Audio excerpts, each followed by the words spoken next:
Bom dia, meu nome é Fernanda Mendonça Salles, eu sou R1 de Ginecologia e Obstetrícia da HC-UFG e hoje eu vou falar sobre a Síndrome do Ovário Policístico, orientado pelo Dr. Gilberto de Matos. O roteiro da aula vai ser iniciando pela definição, em seguida fisiopatologia, o quadro clínico, diagnóstico, tratamento e, por fim, o artigo científico. A definição. Definição da SOP é uma endocrinopatologia caracterizada por óligo ou anovulação, hiperandrogenismo e múltiplos pequenos cistos ovarianos. Ele tem um caráter crônico e evolutivo e tem manifestações tanto endócrinas quanto metabólicas e laboratoriais. Seu quadro clínico é heterogêneo, com vários fenótipos, vários tipos de apresentação da doença e tem alta prevalência, cerca de 8 a 13%, em mulheres em idade reprodutiva. Tem etiologia genética, multifatorial e poligênica. Foi feito um estudo em gêmeos que percebeu uma correlação monozigótica de 71% e dizigótica de 38%. E a prevalência de SOP em mães e irmãs é de 20 a 40%.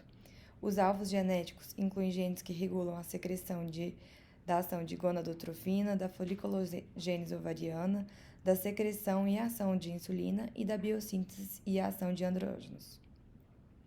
A fisiopatologia, ela pode ser dividida na oligoanovulação, no hiperandrogenismo e nos múltiplos cistos ovarianos.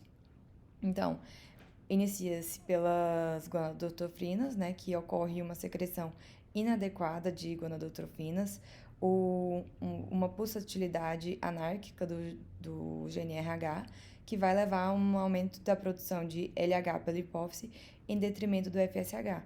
Então, a relação LH-FSH fica aumentada cerca de 2 vezes.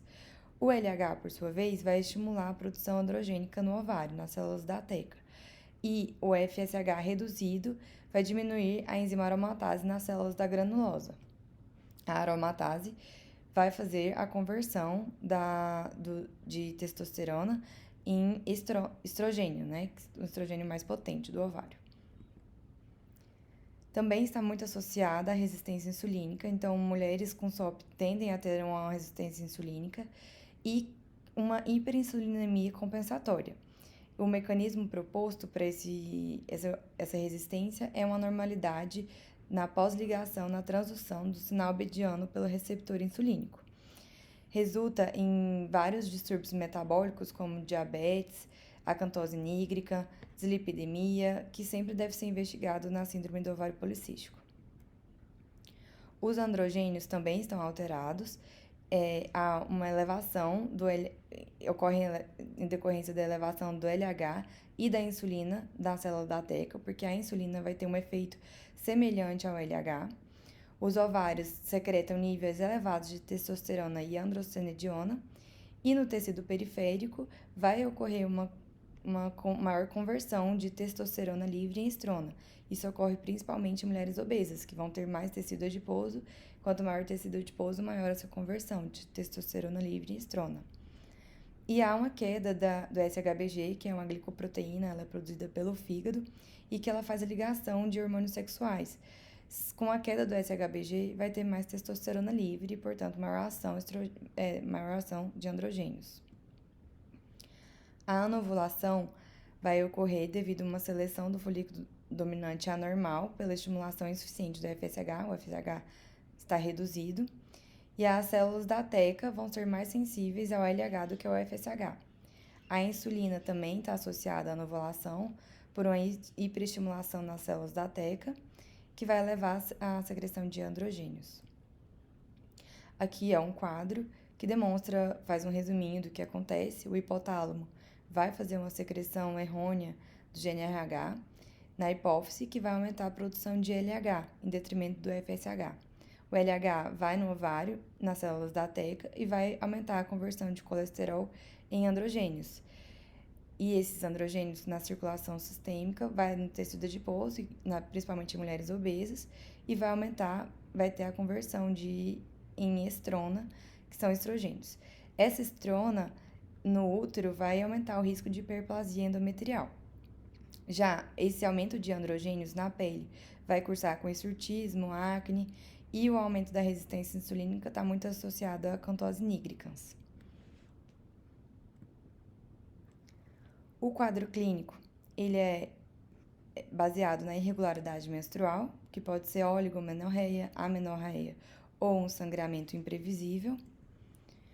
O hiperandrogenismo, a gente fala primeiro no hirsutismo, que são presenças de pelos terminais escuros e ásperos, que têm uma distribuição masculina. Ele ocorre pela conversão de dihidrotestosterona, de testosterona em dihidrotestosterona pela 5-alfa-redutase.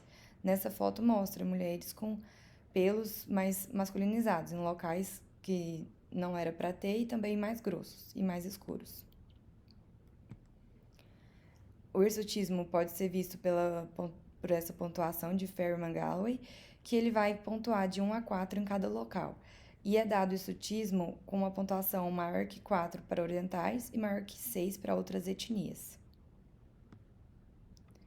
Também leva à acne vulgar, pelo aumento de sebo, e à alopécia androgenética feminina, que é um afinamento difuso da coroa com preservação do contorno frontal do couro cabeludo. É visto tanto a acne nessa imagem, quanto a alopécia androgenética na mulher, nessa imagem aqui. As alterações endócrinas associadas à SOP, principalmente diabetes mellitus, a cantose nigricans pela resistência insulínica, a obesidade, a dislipidemia, que será visualizada especialmente um aumento de uma redução de HDL, um aumento de LDL, e também a gente pode ver a síndrome metabólica e a apneia obstrutiva do sono. De causas ginecológicas obstétricas, a gente percebe a infertilidade, que são os ciclos anovulatórios, aumenta ao risco de abortamento pela resistência insulínica e pelo excesso de LH, e aumenta o risco de neoplasia endometrial pela estimulação estrogênica crônica sem a oposição da progesterona. O fenótipo da SOP ele é dividido em 4 fenótipos, de A a D. Então, o fenótipo A ele é caracterizado por oligoanovulação, por hiperandrogenismo, pela morfologia de ovário policístico no ultrassom.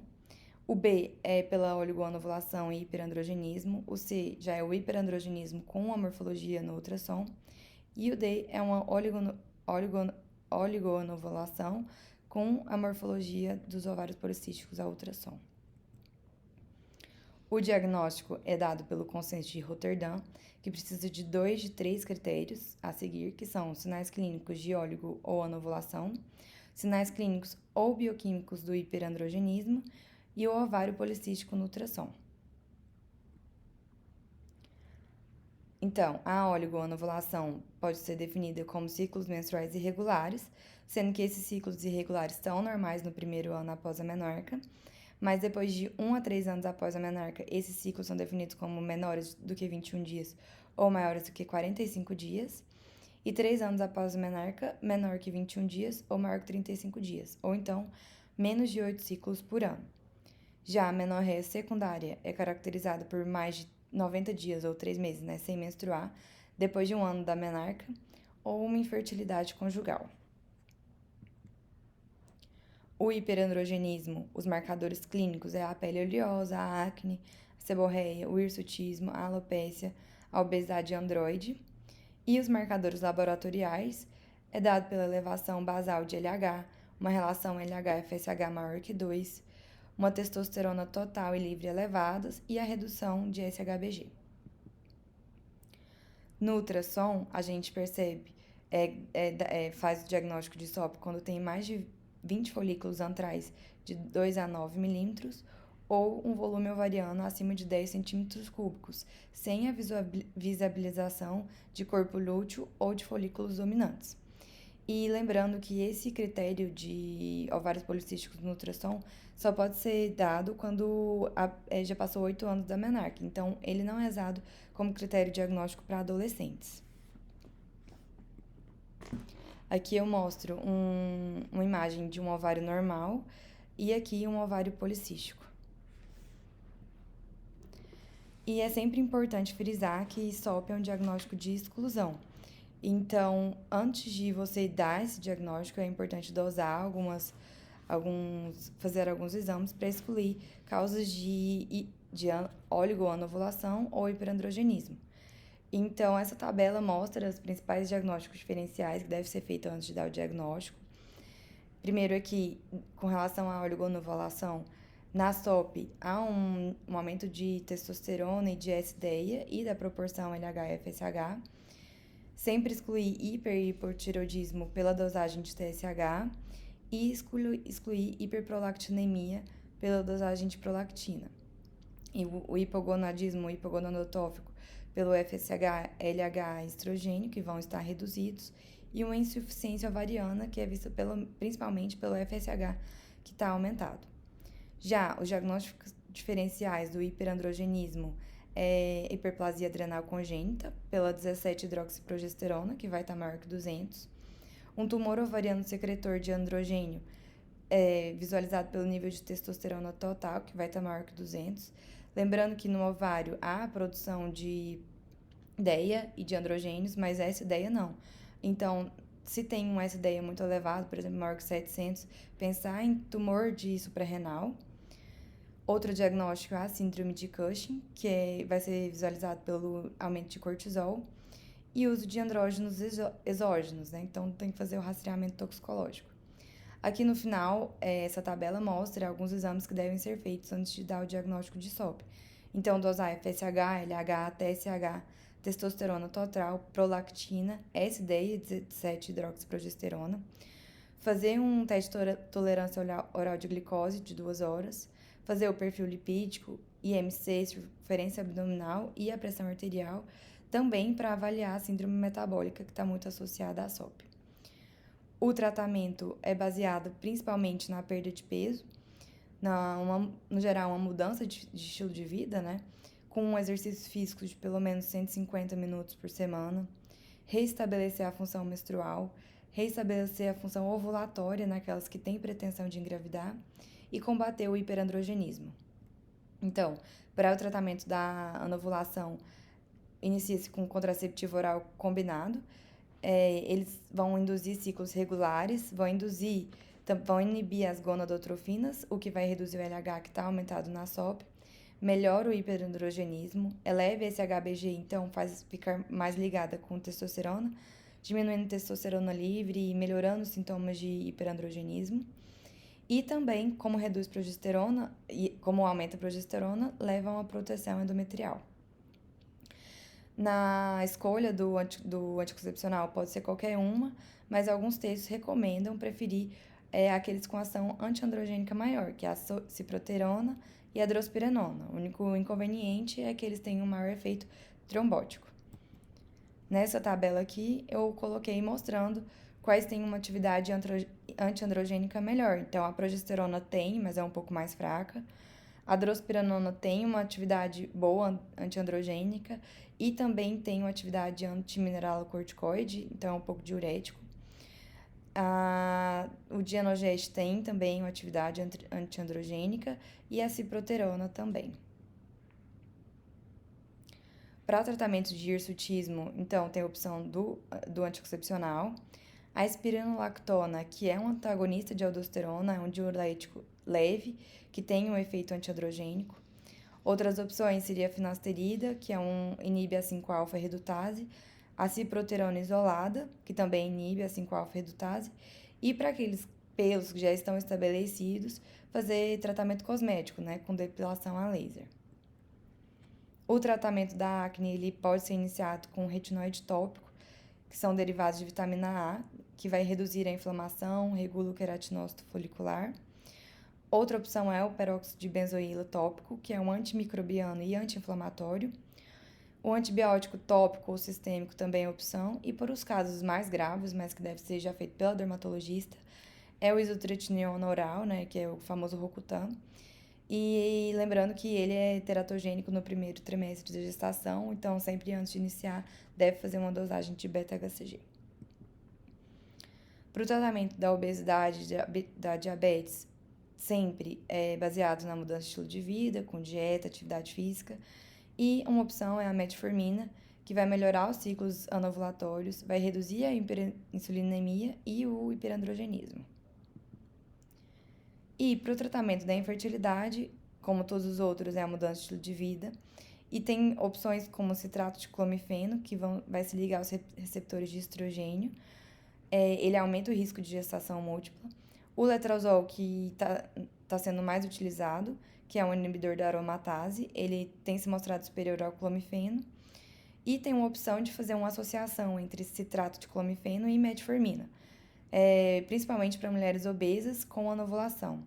Outras opções são as gonadotrofinas e, para os casos mais graves, a fertilização in vitro. E, para finalizar, o artigo que eu escolhi é um artigo que vai avaliar a prevalência da síndrome metabólica nos diferentes fenótipos da síndrome do ovário policístico. É um artigo que o autor principal é a Aleide Tavares, foi publicado na Revista Brasileira de Ginecologia e Obstetrícia. Antes, eu queria só falar a definição de síndrome metabólica, que tem parâmetros a obesidade central, uma cintura abdominal maior que 88 centímetros, um triglicérides maior que 150, um HDL menor que 50, a glicemia de jejum maior que 110 e uma PA maior que 130 por 85. Então, o objetivo do artigo foi avaliar a prevalência da síndrome metabólica nos fenótipos da SOP. A metodologia foi um estudo transversal que envolveu 111 mulheres entre 18 e 39 anos. E esse diagnóstico foi feito através do critério de Rotterdam e foram agrupadas nos 4 fenótipos que eu falei anteriormente, né? O A, B, o C e o D. E foi feito para avaliar a síndrome metabólica, a dosagem de triglicérides, HDL, a glicemia de jejum, a PA e a circunferência abdominal, que são os critérios para síndrome metabólica que eu falei anteriormente. Os resultados é que a prevalência de síndrome metabólica na amostra foi de 33,6%, mas não houve estatisticamente diferença entre os 4 fenótipos. Todos foram parecidos com relação à prevalência da síndrome metabólica. Então, eles da conclusão é que eles se mostraram semelhantes, apesar que o fenótipo D se mostrou com a maior glicemia de jejum pós-prandial, maior resistência insulínica, e o fenótipo A se mostrou com maior circunferência abdominal. Mas em todos, a obesidade abdominal, então a circunferência abdominal, é muito relevante para a síndrome metabólica. Então, a circunferência abdominal mostrou aumentar 6 vezes o risco da síndrome metabólica. E isso foi independente do fenótipo, então em todos os fenótipos tem esse risco bem semelhante. Essas são as referências da minha aula e obrigada!